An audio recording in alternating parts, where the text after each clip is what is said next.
Hello बच्चों, let's see this question. So the question here is there a finite maximum possible value of mu s? And mu s क्या होता है आपका coefficient of static friction, right? तो basically आपका key concept क्या है इस question के पीछे?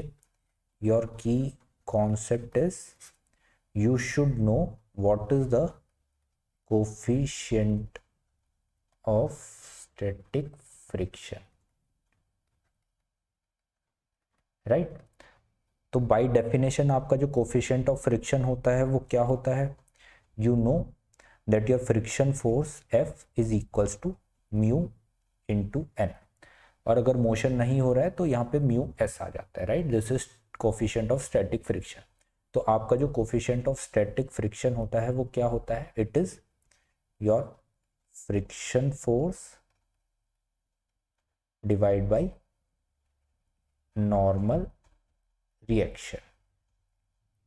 सो अगर आप कोई भी दो सरफेस लेते हो, एक पेयर लेते हो दो सरफेसेस का, तो उनके बीच में कितनी फ्रिक्शन फोर्स है और नॉर्मल रिएक्शन कितना वो एक दूसरे के ऊपर लगा रहे हैं, इन दो चीज़ों पे आपकी स्टैटिक फ्रिक्शन की कोफिशिएंट ऑफ स्टैटिक फ्रिक्शन की वैल्यू डिपेंड करती है, राइट? तो बेसिकली ये देखा गया है कि नॉर्मली जो स्टैटिक फ्रिक्शन की वैल्यू होती है वो 0 से 1 के बीच में लाई करती है most of the real cases जितने भी हम ऑब्जर्व करते हैं रियल लाइफ में. लेकिन ये कोई बाउंडेशन नहीं है, ठीक है?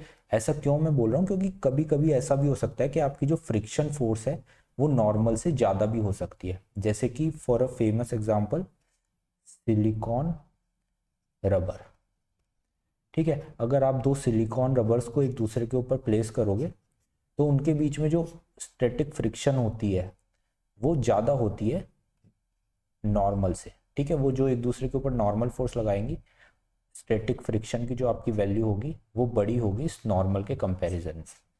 तो इसीलिए यहाँ पे हमारी जो म्यू एस की वैल्यू आती है that is greater than 1. So this is not a compulsion, right? तो आपका जो करेक्ट आंसर होना चाहिए इस क्वेश्चन का that is no, there is no maximum limit, right? आपके म्यू एस पे कोई भी एक मैक्सिमम लिमिट डिफाइन नहीं है. ऐसा कोई भी ऑब्जेक्ट आपको मिल सकता है जिसमें फ्रिक्शनल फोर्स आपकी नॉर्मल रिएक्शन से ज़्यादा हो जाए, तो उस टाइम पे आपकी वैल्यू 1 से भी ज़्यादा जा सकती है. तो कोई भी डिफाइन वैल्यू यहाँ पर नहीं है, तो आपका आंसर होना चाहिए नो. तो I hope you understand this concept. Good luck.